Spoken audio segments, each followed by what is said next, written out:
Buenas noches para todos. Una vez más, estamos aquí en este poderoso y maravilloso estudio de Apocalipsis.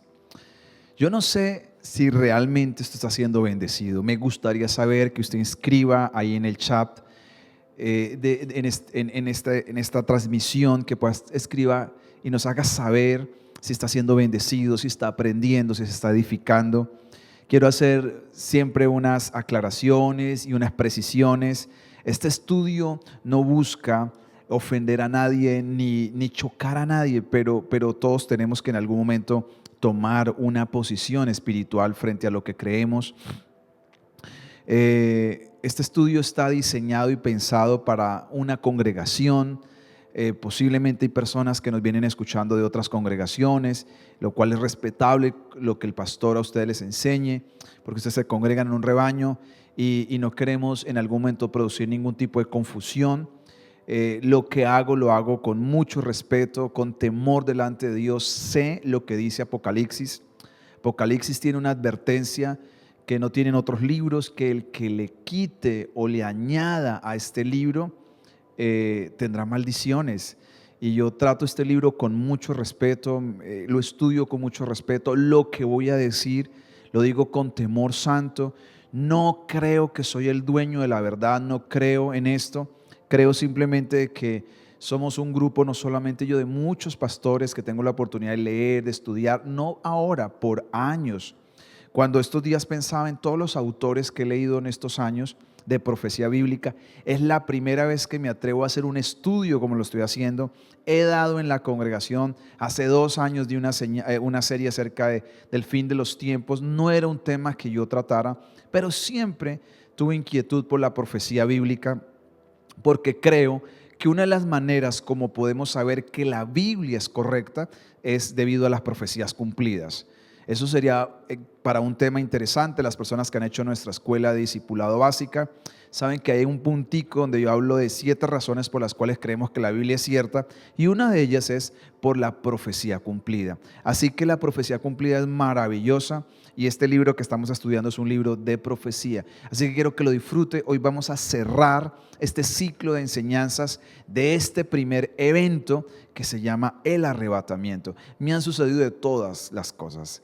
He tenido problemas con los bosquejos, se me han dañado, se me han perdido, me han tocado volverlos a levantar otra vez, trabajar, me ha tocado invertir muchas horas de estudio, pero estoy contento porque aunque yo sabía mucho de esto, me doy cuenta a la vez que no sabía nada. Sabía muy básico. Ahora no es que diga que ahora sí sé mucho, no, sigo aprendiendo, pero siento que he avanzado muchísimo y ha aclarado algunas dudas de textos. Todavía quedan algunas cosas, porque vuelvo y le digo, no me creo el dueño de la verdad. El dueño de la verdad la tiene el Espíritu Santo, quien es quien nos ilumina. Así que vamos a cerrar. Hoy, como nunca, quiero que tome su Biblia, tome el lapicero, porque vamos a cerrar estos 3 mensajes que llevo del arrebatamiento. Y este es clave, este sermón, este mensaje, esta enseñanza, este estudio de hoy, esta noche es muy, muy clave. Así que quiero que oremos juntos y le pidamos al Espíritu Santo que nos dé entendimiento. Espíritu Santo, una vez más, te pedimos esta noche que tú nos puedas iluminar el entendimiento, que tú puedas colocar, Señor, en nosotros no solamente más conocimiento, sino despierta en nosotros espiritualidad, devoción, deseo por cambiar, por santificarnos, Dios. Háblanos esta noche, pon tus palabras en mi boca, pon tus ideas en mi mente, Señor, y pon tu fuego en mi corazón, Señor, por favor. Señor, que este estudio no sea simplemente como para llenar un espacio, sino realmente sirva de edificación. Tan importante es. En el nombre de Jesús dejo este tiempo en tus manos. Amén. Vamos a ir al tercer y último mensaje de este evento, que se llama el arrebatamiento. Hace 8 días miramos 4 evidencias y hoy vamos a mirar 6 para completar 10 evidencias por las cuales creemos que la iglesia no va a atravesar la gran tribulación. Creemos que seremos arrebatados antes de que empiece la gran tribulación. Esto nos hace, por ende, una iglesia tribulacionista. Quiere decir que creemos que la iglesia será sacada antes de la tribulación. No creemos que la iglesia será sacada en medio de la tribulación ni después de la tribulación, al final de los 7 años. Es una postura teológica que toma Sion en cabeza mía, pero es una postura que no la tomamos adrede, no la tomamos porque simplemente me pareció. Una cosa que siempre he tenido en cuenta a la hora de hacer este estudio, no ahora sino muchos años atrás, es una cosa es mi deseo y otra cosa es lo que diga la Biblia. Mi deseo, obviamente, y tal vez el de todos los que estamos ahí detrás de esta pantalla, es no queremos pasar por ningún periodo de tribulación. Si nos asusta un simple temblor, si nos asusta un poco todo este virus, imagínese todo combinado elevada a la décima, porque si lo que estamos viendo es un ensayo realmente de todo lo que dice el libro de Apocalipsis. Esto sigue poniéndose bueno, capítulo a capítulo iremos descubriendo cosas maravillosas. Entonces, mi deseo es, yo no quiero pasar esto. Pero una cosa es que eso sea mi deseo, otra cosa es que eso diga la Biblia. Pero afortunadamente mi deseo está alineado con la palabra de Dios. La palabra de Dios nos muestra mínimo 10 evidencias por las cuales la iglesia no va a atravesar la gran tribulación. Ya he dicho 4, las voy a repetir y hoy voy a decir 6. Así que por favor presten atención, tomen sus Biblias, tomen lápiz, resaltadores, porque estarán para que usted vaya resaltando, vaya mirando palabras. Yo lo voy haciendo muy sencillo. Siempre le digo, yo lo que hago es tomar mucha estructura bíblica y bajarla de tal manera que a usted le suene sencillo. Trato de transmitírselo en palabras fáciles para que todos los que están ahí detrás me puedan escuchar, yo me pueda hacer entender. Esa es la idea. Así que vamos a mirar estas 10 evidencias. La primera que vimos hace 8 días es que la iglesia no aparece desde el capítulo 4 de Apocalipsis hasta el capítulo 21, no vuelve a aparecer la palabra iglesia. Esto es la primera evidencia que hace 8 días expliqué, le dediqué un espacio a esto. Le dije que aparecían otros agentes testificando, pero no la iglesia. Entonces, si la palabra iglesia no vuelve a aparecer y no se hace referencia directa a la iglesia, es porque la iglesia no está en la tierra. La segunda causa o evidencia que di fue acerca de los días de Noé. Y expliqué una cosa que tal vez algunos de pronto se perdieron, y es que Jesús dijo que el arrebatamiento nadie sabe el día ni la hora. La segunda venida sí podríamos saber el año y el día, no necesariamente la hora, pero sí. Tal vez al final digo un poquito acerca de esto. Pero el arrebatamiento no, porque el arrebatamiento es algo que es en un abrir y cerrar de ojos, es algo espontáneo. De forma espontánea, en algún momento, es más, recibiendo este estudio, usted y yo dando este estudio, podría pasar el arrebatamiento, porque no se necesita de muchas señales para que suceda. Y una vez venga el arrebatamiento, sin muchas señales comenzará la tribulación. Así mismo será. Entonces, lo que quería hacer entender de los días de Noé es que Noé preparó el arca, metió los animales, pero el que cierra la puerta fue el Señor. Quiere decir que hay una evidencia que antes que viniera el diluvio, el Señor cerró la puerta. Quiere decir que Noé no tuvo que atravesar. Él vivió el diluvio, pero protegido, que es totalmente diferente a vivir un diluvio sin protección. Él no tuvo nada, no le pasó nada, no hubo ningún problema porque él estuvo guardado. Lo tercero es que Dios hace diferencia entre el impío y el justo, y ahí dedicamos harto tiempo. Y el último texto que dedicamos, que hoy quiero volverlo a repetir, es Apocalipsis capítulo 3:10. Voy a volverlo a leer porque es muy clave. Yo creo que esto es uno de los puntos más claves que yo puedo ver de todo el estudio. No digo que el más importante, pero uno de los más claves. Es que desde Génesis vemos al transcurso de la historia que Dios hace diferencia entre el justo y el que no lo es. Y dice así Apocalipsis, dice: pero por cuanto has guardado la palabra de mi paciencia, yo también te guardaré. La palabra guardar, subráyela, hace 8 días le dije, ahora le voy a decir una cosa más. porque uno sigue estudiando y va encontrando nuevas cosas. Y la palabra guardar significa reguardar de. Ya hace 8 días le dije que significa fuera de. Entonces, ¿de qué nos va a resguardar Dios? Acá dice, de la hora de la prueba que ha de venir sobre el mundo entero para probar a los que moran sobre la tierra. Entonces, la prueba que va a venir es sobre el mundo entero. Dios nos va a resguardar de, fuera de esa hora. ¿Cuál es esa hora que va a venir sobre toda la tierra? Es lo que dice Mateo 24:31 y lo voy a leer. Porque habrá entonces gran tribulación, la cual no ha habido desde el principio del mundo hasta ahora, ni la habrá. Jesús dijo que los 7 años de tribulación que le esperan a la tierra, nunca ha habido un tiempo así, ni nunca lo habrá después. Imagínese lo que está por venir. ¿Cómo no quisiera uno estar fuera de la tribulación? Pero lo importante no es si queremos, sino miremos lo que dice la palabra de Dios. Y el cuarto aspecto que miramos hace 8 días es que estudiando, no solamente yo, este punto no lo saqué personal, lo saqué de alguien y me llamó la atención porque nunca se lo había leído a nadie, y es que esta persona hizo un estudio minucioso del Nuevo Testamento y no encontró un solo versículo que haga referencia de cómo la iglesia debe de enfrentar la gran tribulación. Hay versículos que hablan de referencia de problemas, de tribulaciones, de situaciones personales, de aflicciones, de disciplinas, pero no del periodo de la tribulación. Y cuando él lo dijo, yo no digo que yo he leído demasiado la Biblia, pero el Nuevo Testamento ya pasé de 50 veces de leérmelo. Y en 50 o tal vez más veces que me he leído el Nuevo Testamento, puedo decirle que me llamó la atención que no tengo en mi memoria que hay un versículo y dije, wow, esto es una señal verdadera, porque no lo veo, no lo encuentro. Y casi Dios nos da palabra para toda situación, cómo enfrentarla, pero y más para la gran tribulación, que no es un asunto menor. O sea, no estamos hablando de que si se hace un tatuaje, que si es malo fumar marihuana, que si es malo tener en la casa un Buda.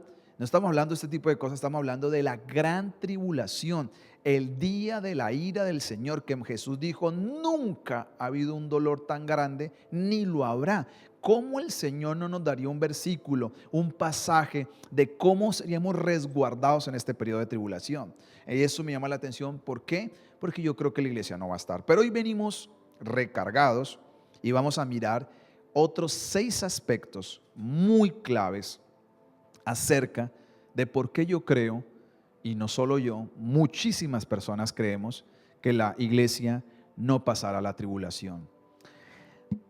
A veces me preguntan, pastor, ¿dónde leo para saber todo esto? Hermano, esto es el conjunto de muchas horas de enseñanza, vuelvo y le digo, libros, audios. Yo vengo escuchando gente desde que tengo 17 años y he venido escuchando y he ido agregando cositas, anotando, tengo libros en mi casa, los voy subrayando, los voy mirando, voy leyendo la palabra, voy anotando mis inquietudes.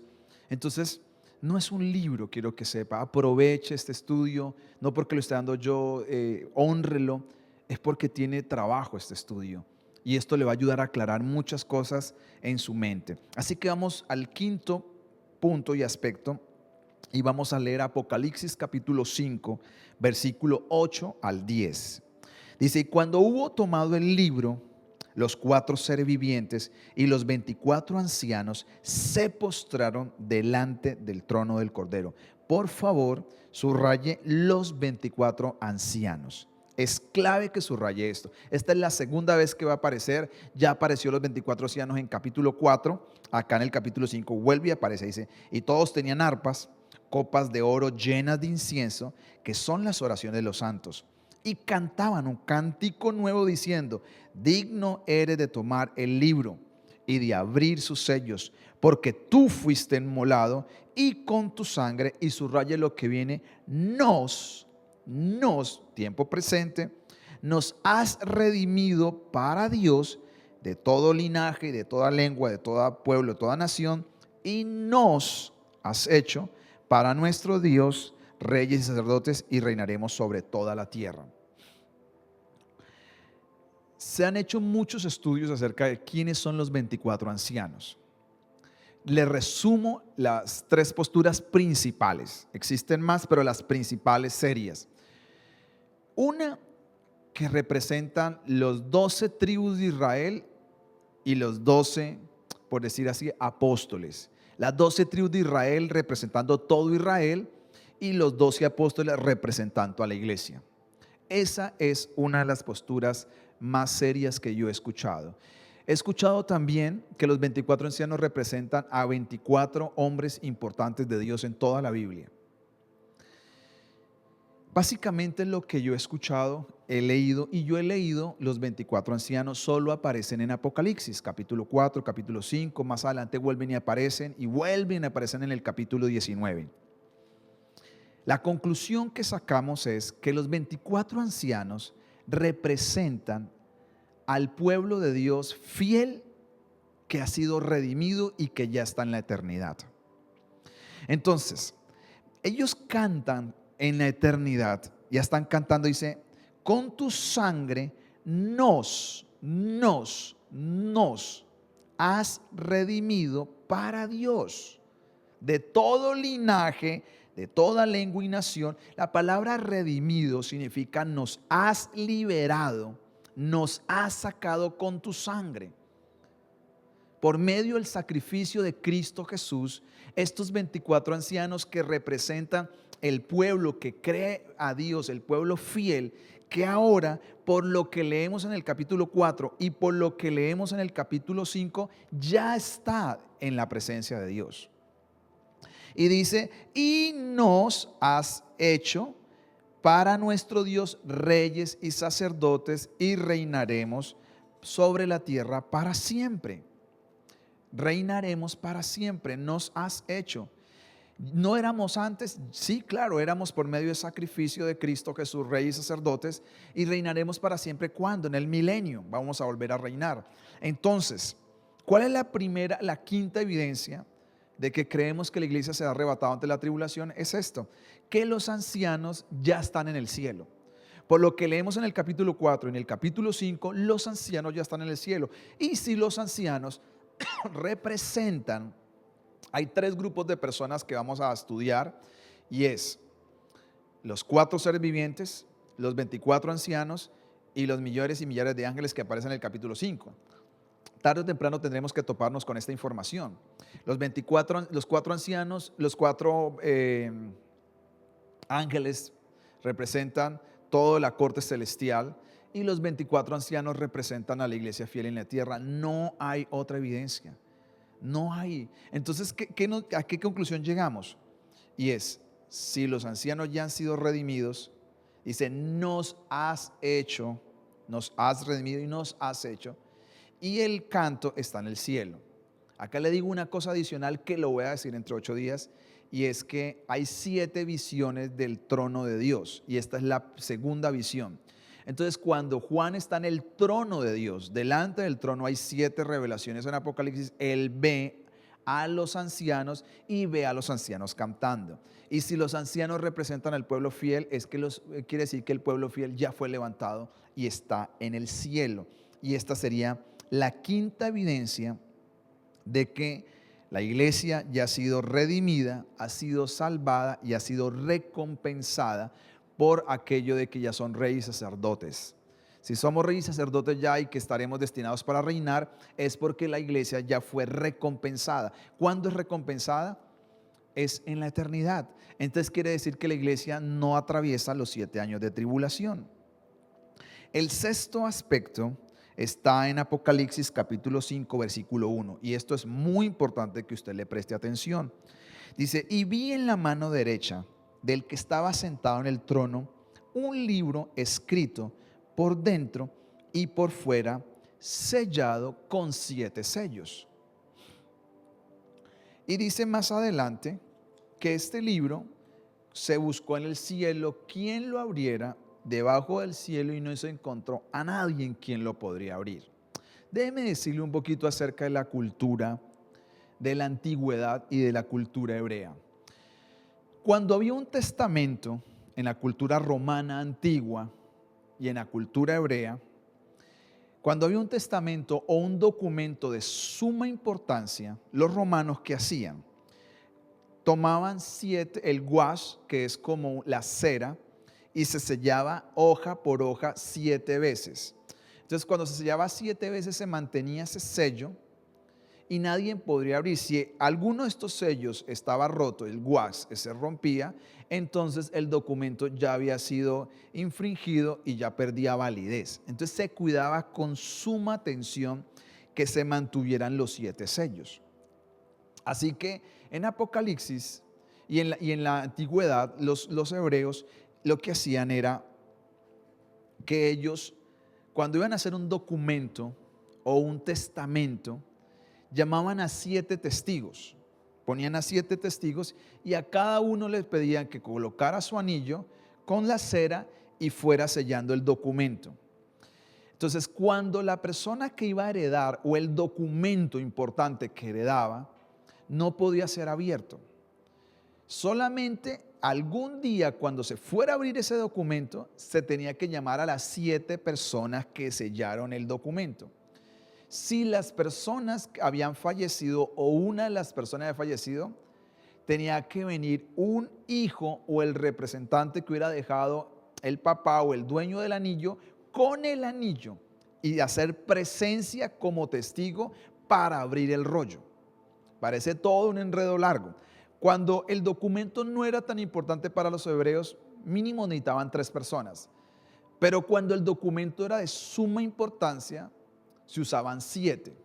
Se usaban 7 personas como testigas y estas personas tenían que estar ahí para que el día que se fuera a abrir el rollo, ellas estuvieran presentes con sus anillos como testimonio de lo que estaba por hacerse. Ahora usted que dirá, pastor, este enredo no lo entiendo, se lo voy a desenredar. Si miramos Apocalipsis 2 y 3, nos habla acerca de 7 iglesias. Y nos habla de que Jesucristo dice, escríbele al ángel de la iglesia de Éfeso, de Esmirna, de Pérgamo, de Tiatira, de Filadelfia, de la Odisea. El ángel, ya le dije que hay 2 interpretaciones, pero la principal es que era un pastor, el líder de toda la iglesia. Entonces ahí no habla de 8 iglesias, no habla de 6 iglesias, habla de 7 iglesias, el número perfecto. El mensaje, ¿dónde está? ¿A dónde está el mensaje de revelación? Y es importante que lo tome. Cuando yo entendí esto, wow, fue impresionante. Uno tiene que leer algunas cositas para poder entender esto. Si se va a abrir el rollo, y mire lo que dice versículo 4 y versículo 5 de Apocalipsis 5, dice, y lloraba yo mucho, está hablando Juan, dice, yo lloraba mucho porque no se había hallado a ninguno digno de abrir el libro, ni de leerlo, ni de mirarlo. Y uno de los ancianos me dijo, no llores. He aquí que el león de la tribu de Judá, la raíz de David, ha vencido para abrir el libro y desatar los 7 sellos. ¿Por qué Jesucristo puede abrir los 7 sellos? Primero porque Él es el vencedor, Él heredó todo lo del Padre, pero además, acá viene la revelación, se necesitan los 7 testigos. Porque este documento es un documento importante. Este libro está sellado con los 7 sellos y se necesitan los 7 sellos, los 7 testigos presenciales para poder abrirlo. Entonces, ¿por qué creemos entonces que la iglesia no pasará la tribulación? Porque estas 7 iglesias representan la iglesia por todos los periodos de la humanidad hasta que la iglesia sea arrebatada. La iglesia de Filadelfia y la Odisea representan el último periodo de la iglesia en la tierra. Quiere decir que estas 7 iglesias, con estos 7 mensajeros, representan todos los periodos de la iglesia, desde que vino el Espíritu Santo hasta nuestros días. Cuando la iglesia sea arrebatada y estén estos 7 periodos de iglesia, estos 7 testigos en la presencia de Dios, es que se van a abrir los rollos.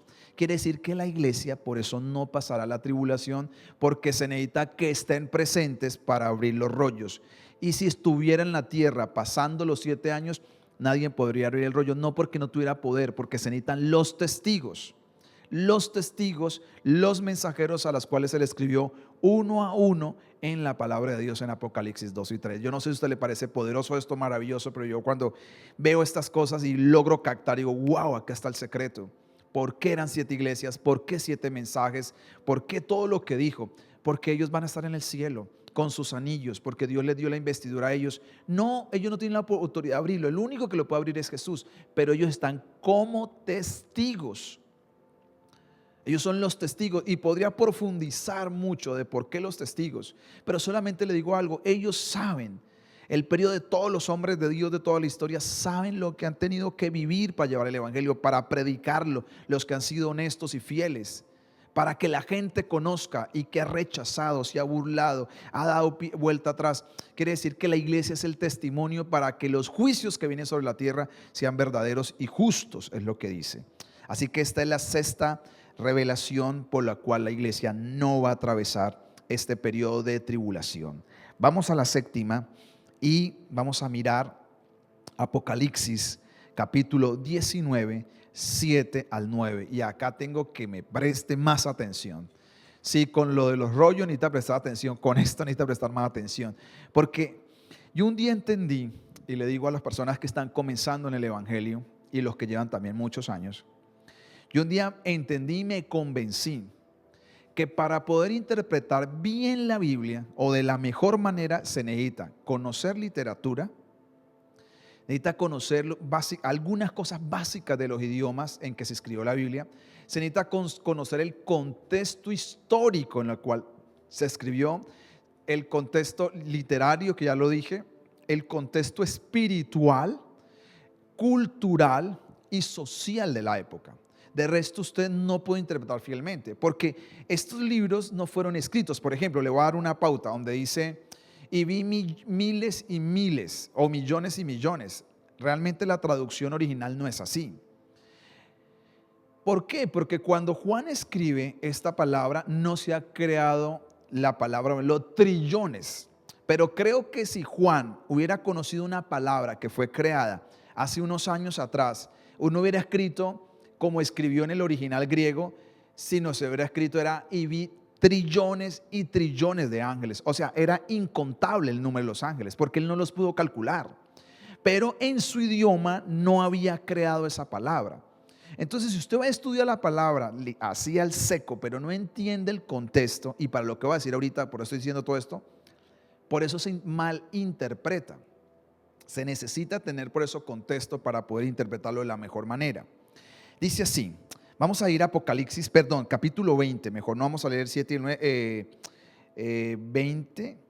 19, sí, 19, 7 al 9, perdón. Dice, gocémonos y alegrémonos y demos la gloria, porque ha llegado las bodas del Cordero y su esposa se ha preparado y a ella se le ha concedido que se vista de lino fino, limpio, resplandeciente, porque el lino fino es las acciones justas de los santos. Y el ángel me dijo, escribe, bienaventurados los que son llamados a la cena de las bodas del Cordero. Y me dijo, estas son palabras verdaderas de Dios. Amén. Vamos a decir algunas cosas para poder entender lo que acabo de leer. Las bodas en los tiempos de Cristo y en estos tiempos antiguos, y la cultura tenía mínimo 3 etapas principales. Yo lo voy a hacer corto. Hay un libro que me leí hace mucho tiempo que se llama Usos y costumbres de las tierras bíblicas. Si lo quiere chequear, por ahí lo puede encontrar. Y otro libro más que me leí para decir lo que va a decir y otros más cositas que uno va encontrando, pero ahí para que usted entienda que nuestras bodas son ¿qué? Noviazgo, si lo hay, se fue, se casó y ya, listo, no hay nada más. En estos tiempos bíblicos no es así. De por sí hay todo un procedimiento cultural que son más o menos como 7 etapas. Yo lo voy a resumir en 3 etapas principales. ¿Cuál es la primera etapa? La primera etapa tiene que ver cuando el padre escoge para su hijo la novia, donde hay un contrato legal que se hace entre el padre del novio con la familia de la novia. Es más, dicen los historiadores que muchas veces lo hacían entre, decir así, niñas de 12, 13 años. No es que iban a casar a los 12, 13 años, pero desde ya, como quien dice, la dejaban marcada. Esta es chévere para mi hijo, para mi hija, creo que sería la persona ideal. Es como un desposorio. O sea, acuérdense cuando María y José, ellos tenían como una especie de noviazgo, pero no eran noviazgos como estos tiempos. Ellos tenían un compromiso para casarse. Esta era la primera etapa, donde había una serie de cosas, bueno, para que usted ya después los lea y todas esas cosas. La segunda etapa, o el segundo proceso, es el reclamo, por decirlo así, de la novia por el novio. Por ejemplo, yo duré muchísimos años para entender la parábola de las 10 vírgenes de Mateo 25, del 1 al 13, donde habla que 10 vírgenes estaban vestidas, resplandecientes, con lámparas esperando. Porque según la tradición y la cultura, la mujer se preparaba a medianoche, más o menos un año antes de casarse, más o menos, o un tiempo antes, estamos promediando, antes de la boda como tal, la ceremonia, que es la segunda etapa. La primera es, hay un contrato, ya está ahí, usted ya va a ser mía, yo va a ser suyo, está ese contrato, estilo Isaac y su esposa Rebeca, Rebeca. Entonces, eso. Está el segundo paso, que es el reclamo, que se le llama así, donde ya la novia dice, ok, ya. Entonces, la tradición y la cultura era que el novio llegaba a medianoche y la mujer se preparaba ella en especies, lista para recibir a su novio de una manera muy especial. Y ahí, por eso lo que es Mateo 25, para mí Mateo 25 sí es una parábola del arrebatamiento, para mí personalmente, porque es ahí donde se produce.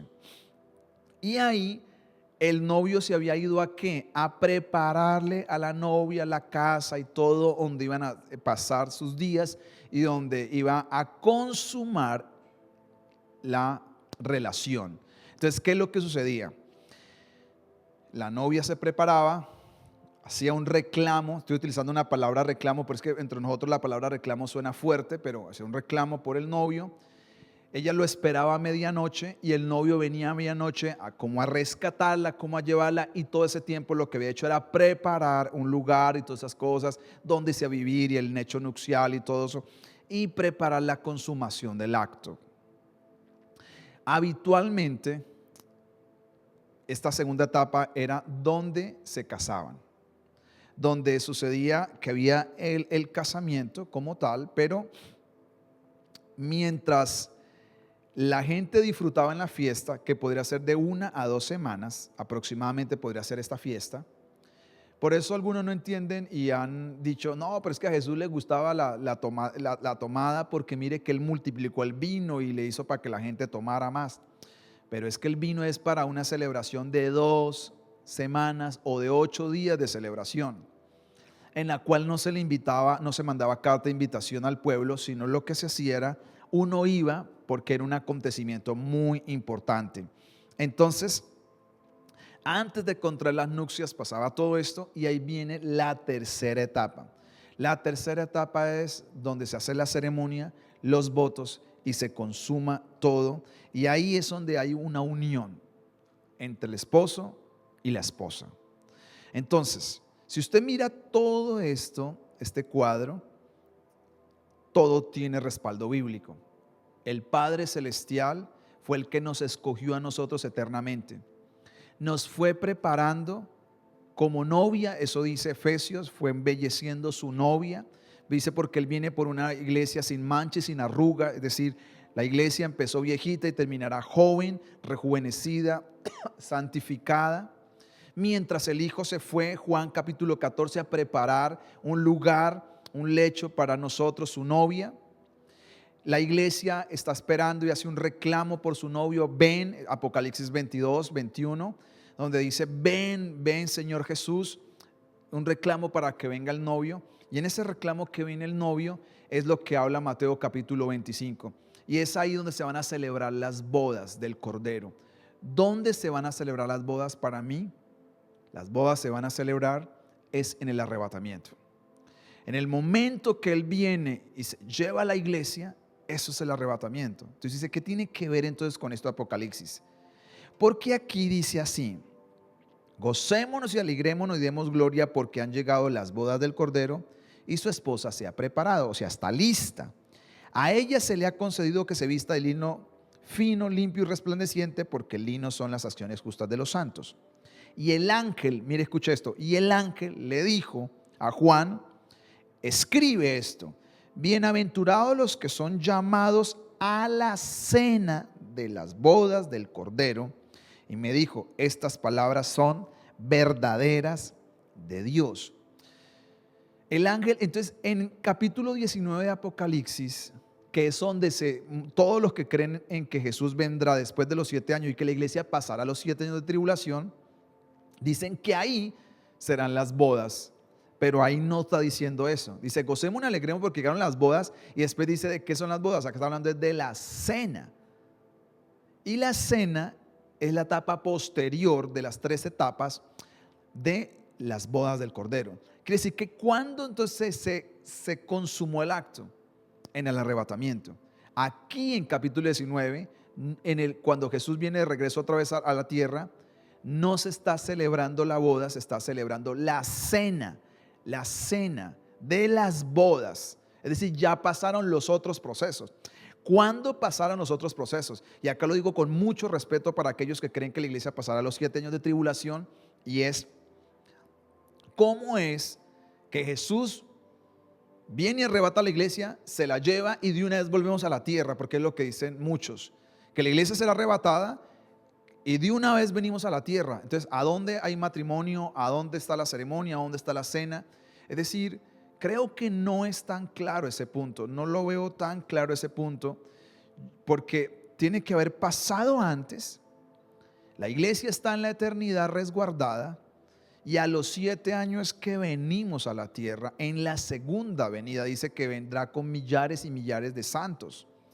Entonces, antes ya su iglesia consumó su acto, ya está en el lecho nupcial. Lo que se celebra en Apocalipsis 19 principalmente, ya dice, gocemos y alegremos porque han llegado las bodas. Usted dice, ¿cómo así llegaron?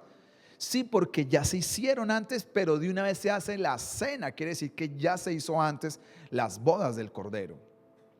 Ya hubo un reclamo de la novia por el novio, y el novio vino por la novia y la llevó. Juan capítulo 14, en la casa de mi padre hay muchas moradas, y si no lo hubiera, voy a preparar lugar para ellos, para su novia, para su iglesia. Y esta es la séptima razón por la cual creemos nosotros. Yo creo, para mí, que este pasaje que se puso de moda en la pandemia puede hacer referencia acerca de esto. Dice Isaías 26:20, dice, anda, pueblo mío, entra en tus aposentos, cierra tras de ti tus puertas y escóndete un poquito por un momento, entre tanto que pasa la indignación, la tribulación. Yo creo que el Señor nos va a entrar a su pueblo, nos va a meter, nos va a cerrar la puerta y decir, mientras pasa la tribulación. Si esto es una figura del Antiguo Testamento, casi estoy seguro que también es para el Nuevo Testamento, para sus hijos y su iglesia. Así que la cena, para los que quieren escribir, y tengo este punto escrito así, es la manifestación final de la unión entre Cristo y su esposa. Y así culmina, así es la culminación de su compromiso con su iglesia legal. Empieza con un contrato,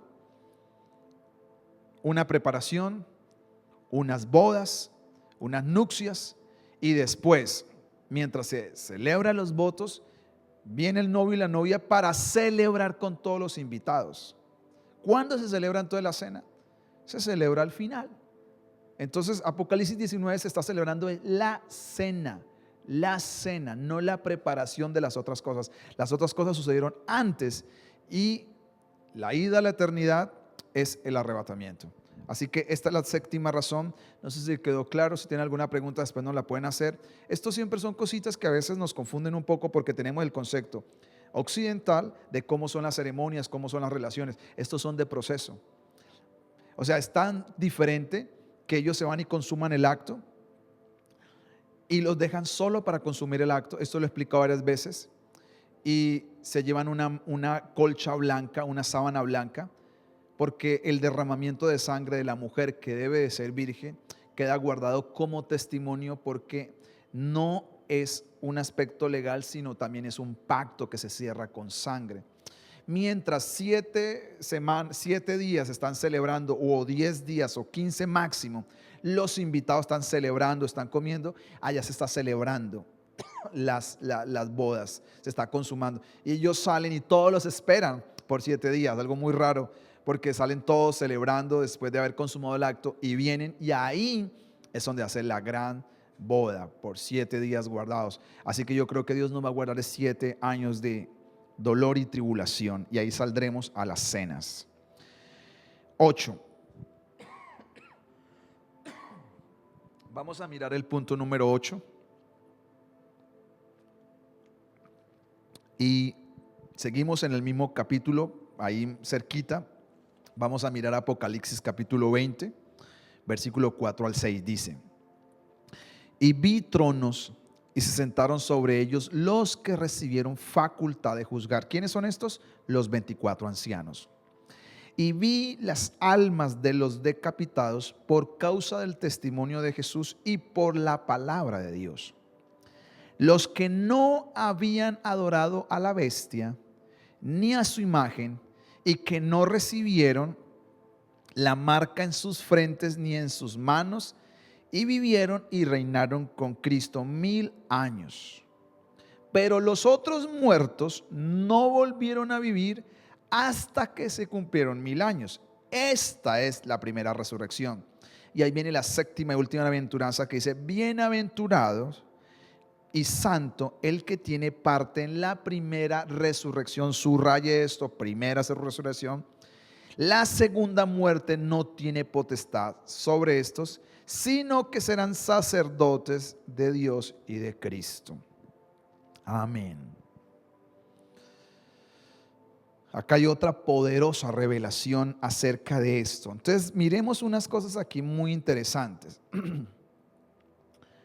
Acá nos habla de los santos que morirán, dice, las almas decapitadas por causa del testimonio de Jesús y la palabra.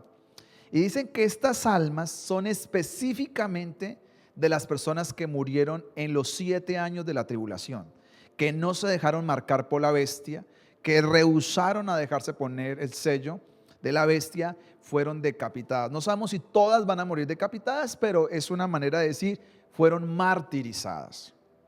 Entonces la pregunta que nos hacemos los que estamos estudiando estos temas es: ¿por qué aquí no dice, vi las almas, dice, de todos ellos que habían adorado a la bestia y a su imagen, y los que no recibieron la marca, dice que las vio, dice, pero los otros muertos no volvieron a vivir hasta que se cumplieron 1000 años?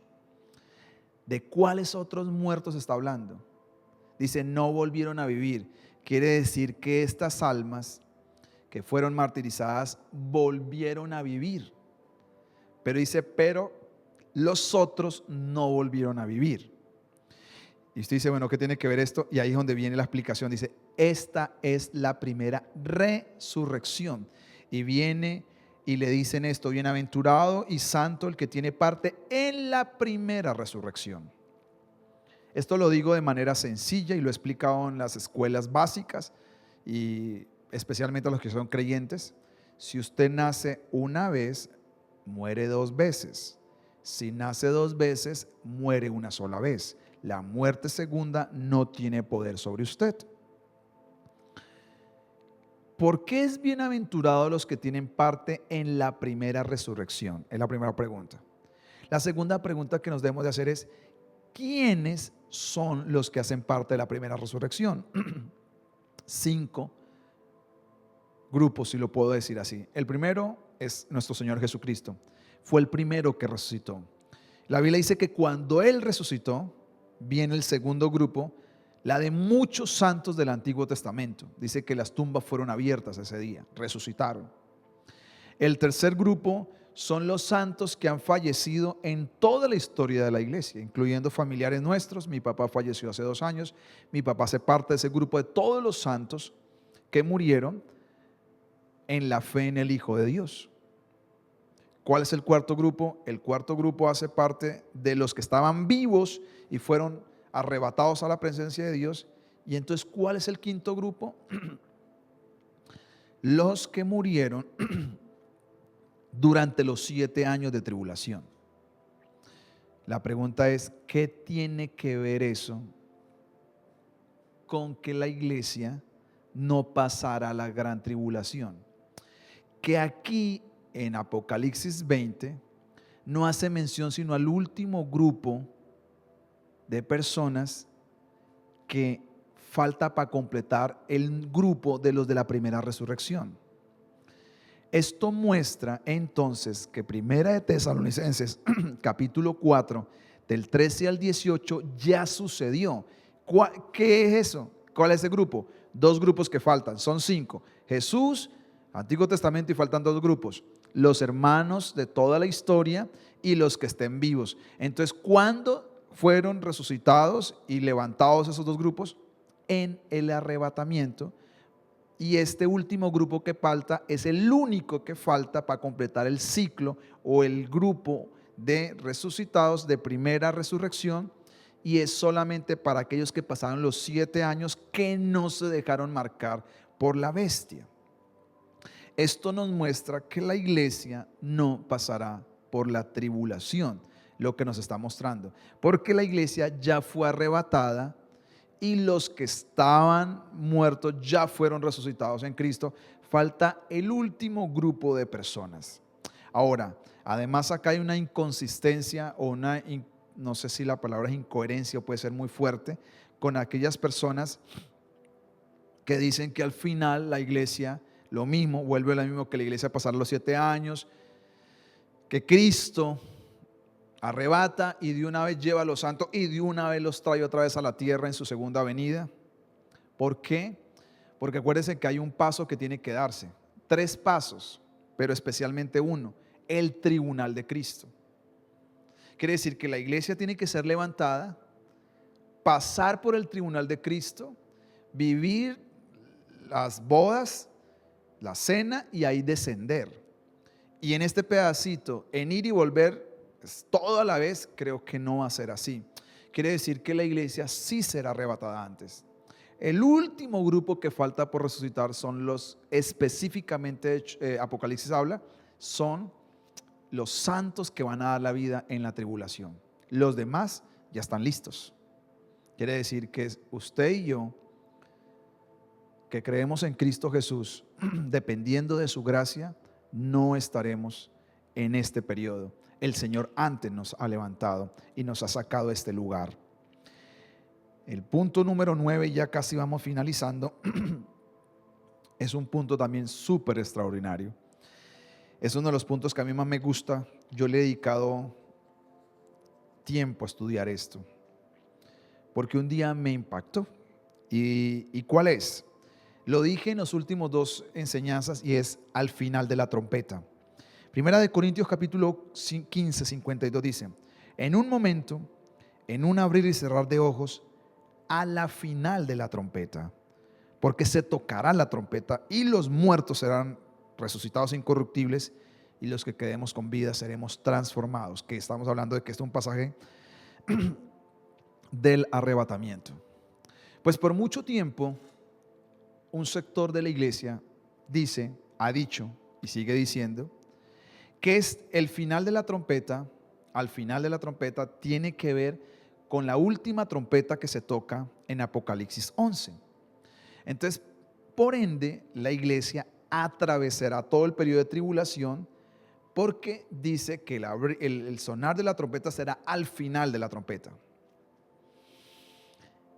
Y algún sector lo ha creído, pero nosotros tenemos que aclarar acerca de este punto y este aspecto. Lo primero que tenemos que decir es que Pablo escribió entre 35 a 45 años antes esto de que lo escribiera el apóstol Juan. Los judíos de Corinto y de Tesalónica perfectamente le han podido escribir una carta al apóstol Pedro preguntándole de qué se trataba esta trompeta. Porque en la gran mayoría de estas iglesias de Corinto y Tesalónica habían judíos. Y ellos le pueden haber preguntado de qué se trataba esta trompeta porque no lo tenían claro. Porque muchas veces a Pablo le preguntaban cosas y por eso le escribió una segunda y una tercera carta acerca de lo que estaba pasando en el lugar. Y más en la iglesia de Corinto, que era una iglesia que Pablo tuvo que escribirle unas cartas largas. Ellos tuvieron tiempo de haber preguntado a Pablo de qué se trata esa trompeta. Lo que pasa es que para los judíos no es raro esto de las trompetas. Y lo voy a decir de qué se trata. Los judíos celebran 7 fiestas. Y hay una de las 7 fiestas que se llama la fiesta de las trompetas. Y en esta fiesta de las trompetas dura 30 días tocando trompetas, pero especialmente el chofar.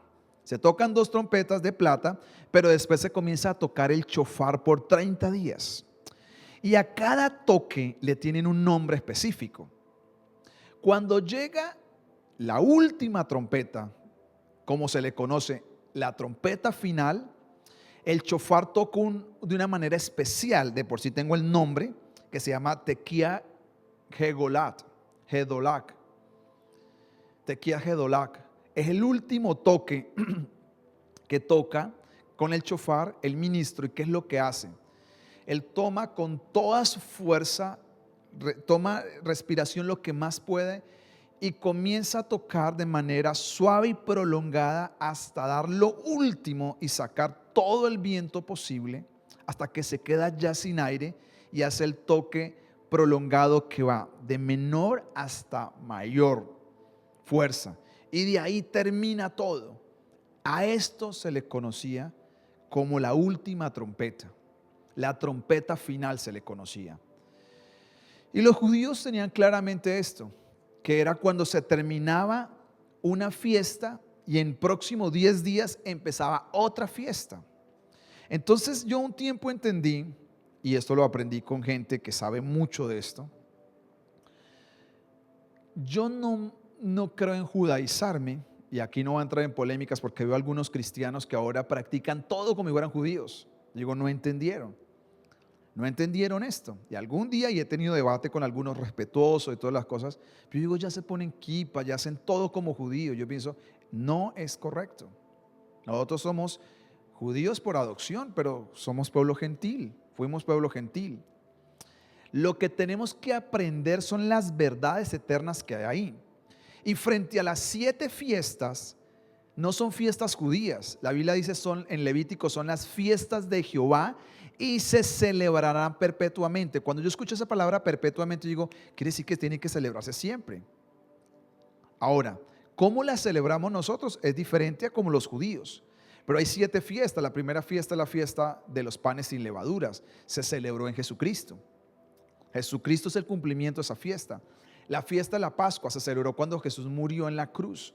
La fiesta de las primicias, la tercera, se celebra cuando Jesús resucitó, porque es las primicias de todo lo que estamos hablando, de toda la primera resurrección.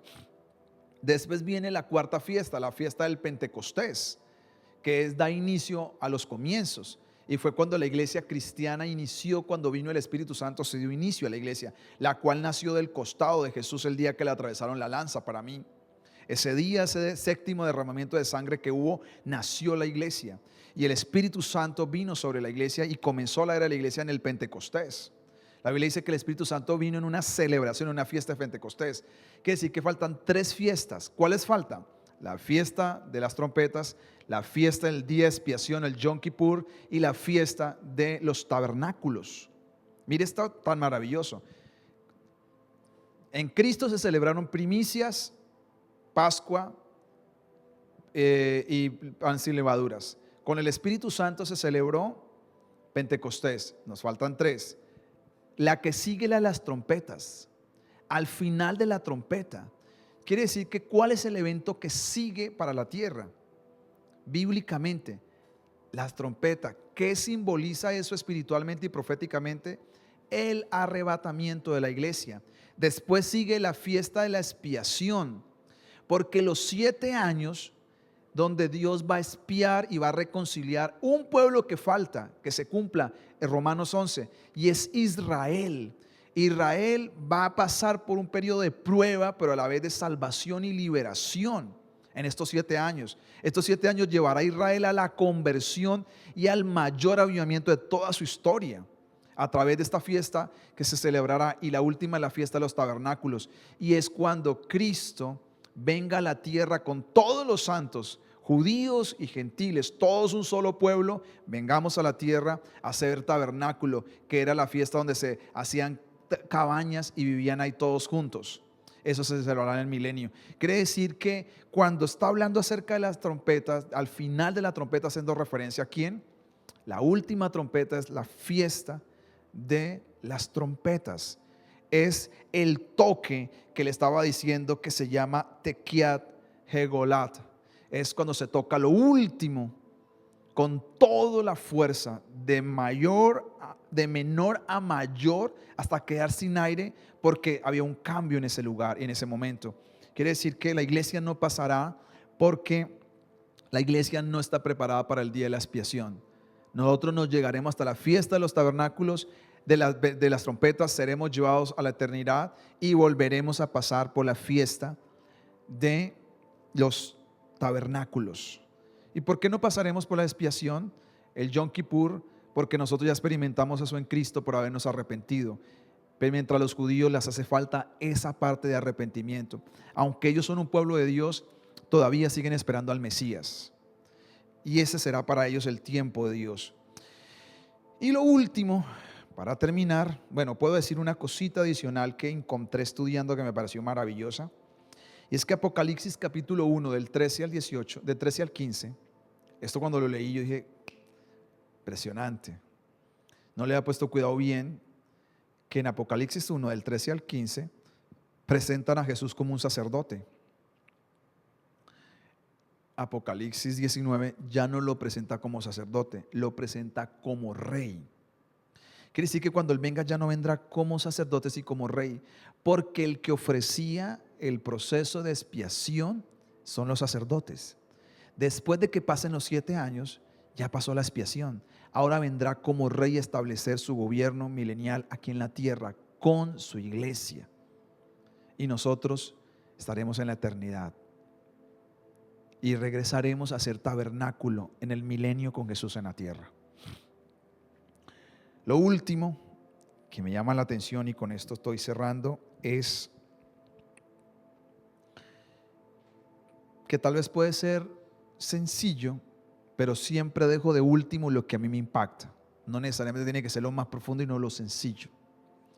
Y es que si usted mira desde el capítulo 4 hasta el capítulo 19 de Apocalipsis, usted no va a encontrar en ningún lado la iglesia predicando. Que sí, que vuelvo y le digo, no está la iglesia. ¿Quiénes son los que predican el evangelio? Si usted ve Apocalipsis capítulo 7, ve a los judíos predicando. 144,000 judíos. Las personas que creen todavía que estos judíos simplemente son simbólicos, no son simbólicos, porque se les da la tribu, todo. Son 12,000 de cada tribu. No sabemos si son exactamente 144,000, porque puede representar a un grupo grande de misioneros que va a evangelizar a Israel y posiblemente a las naciones, va a predicar el evangelio. Muchos de ellos van a morir, dice la palabra, por causa del testimonio, pero otros serán protegidos, y dice que no morirán. No morirán. Dice que ya lo vamos a ver más adelante, Apocalipsis 7, y en Apocalipsis 11 creo que están, 14, perdón, no van a morir. Dios los va a proteger. Otro grupo sí morirá, pero este grupo especial, como lo llamó el doctor Tim LaHaye, el comando tribulación, no va a morir. Dios le va a poner un sello, y ellos son los que van a predicar. El segundo que veo que están predicando es en Apocalipsis 11, del 3 al 5, son los 2 testigos. Dice: y daré a mis 2 testigos que profeticen por 1270 días, que son 3 años y medio, vestidos de cilicio, y cuando hayan acabado su testimonio, la bestia que sube del abismo hará guerra contra ellos, y los vencerá y los matará, pero el Señor dice que los resucitará de nuevo. Cuando vayamos allá vamos a estudiar un poquito de esto, de quién son estos dos testigos, de quiénes se tratan, pero creemos muchos que es Elías y posiblemente Enoc, los dos que descendieron. Otros dicen que Elías y Moisés. Ellos son los que están predicando. Por 3 años y medio no los podía matar la bestia, hasta cuando acaba el testimonio. Cuando acaba el testimonio, Dios como que permite que mueran, pero vuelve y los resucita. Y después me encuentro con algo adicional en Apocalipsis 14:6, que dice: y vi volar por en medio del cielo a otro ángel que tenía el evangelio eterno para predicarlo a los moradores de la tierra, a toda nación, tribu, lengua y pueblo. Si usted lee la Biblia y la ha leído como yo la he leído, nunca los ángeles predicaron el evangelio. No lo predicaron. Que existen testimonios extrabíblicos de gente que un ángel los guió, ok, sí. Pero que el ángel les predique el evangelio, no existe en la Biblia un pasaje donde un ángel le predique el evangelio eterno, como lo llama acá, de Cristo a las personas. Entonces, mi pregunta es: ¿por qué hay un ángel? ¿Por qué hay 2 testigos? Por 3 años y medio, la tribulación dura 7 años, que decir que van a durar la mitad de la tribulación predicando. Misioneros judíos comando tribulación predicando. Uno dice: ¿por qué ellos? Porque la iglesia no está. Esa es la razón. No está la iglesia. Y los que están a cargo de la predicación del evangelio son ellos. Quiere decir que la iglesia Dios se la ha levantado y se la ha llevado a la eternidad. Acá hay 10 razones. Parece sencillas, pero no son sencillas. Tienen que ver con algo que yo no quisiera estar en la tierra. Cada día que leo más, a veces me gusta verme películas así raras. Me he visto películas que me gustaron mucho en el pasado, de Volcano, de Tommy Lee Jones, o La falla de San Andrés, que algunos se la han visto, y otras películas así que nos muestran todas estas cosas de terremotos, de volcanes, de tsunamis. Yo digo, todo eso elevado a la 10ª es lo que va a vivir la tierra. Por eso hay un momento donde dice que la gente dice: queremos morir. Y hay un paso donde dice: y la muerte huirá de ellos, porque creen que lo mejor es morir, pero la muerte va a huir de ellos. Tanto tiempo el ser humano huyéndole a la muerte, y llegará un momento donde la muerte le está huyendo al ser humano. Y acá dice que la iglesia no estará, quiere decir que es un privilegio. Yo tengo 2 puntos más, pero lo voy a dejar ahí, por lo cual creo que la iglesia no estará en la tribulación. Son 2 puntos que no tienen tanto peso, pero valen, y tal vez en el camino lo explicaré y lo compartiré cuando se dé la oportunidad, ahí en el estudio que seguimos. Yo lo único que puedo decirle, hermanos, es que nos preparemos, Esta madrugada no podía dormir, he pasado unas noches difíciles, las últimas, y me puse a pensar, a orar, a meditar: Señor, ¿por qué no duermo? Y volví a pensar en Apocalipsis, y me puse como Señor, y a pensar, y me quedaba dormido, y me levantaba, y me quedaba dormido, y en la última me quedé dormido, y comienzo a soñar en Apocalipsis, soñando como en Apocalipsis. Y el último punto que soñé fue que era como si un ángel o alguien me dijera: es que Israel, los judíos son los que están predicando. Entonces yo decía en el sueño: ay, entonces la iglesia no va a estar en la tribulación. Y me decían: sí, no va a estar. Y wow, me levanté como contento. Y después me acordé: este punto ya lo tenía yo escrito. Pero era como decir: la iglesia no va a estar. Es mi convicción, es lo que veo en la Biblia, es lo que otros también creen, de que la iglesia no va a pasar el periodo de tribulación. Y estoy agradecido con Dios, y le doy la gloria y la honra y la alabanza a Él, que nos haya escogido como su novia. No lo merecíamos, pero en su elección eterna Él decidió que fuéramos la novia de su amado Hijo. Y nos esperan las bodas, y nos espera la cena, y nos espera venir a la tierra, a ser tabernáculo, a reinar en este mundo. Gracias Señor, por el privilegio de ser tus hijos, de haber sido escogidos eternamente. No hicimos nada, Señor. Hay mucha gente mejor que nosotros, posiblemente con más fe, con más testimonio, con más entrega, con más devoción. Pero estoy agradecido que nos hayas escogido, que nos hayas tocado, que has tocado nuestro corazón, Señor. Ayúdanos a prepararnos cada día, a estar más listos.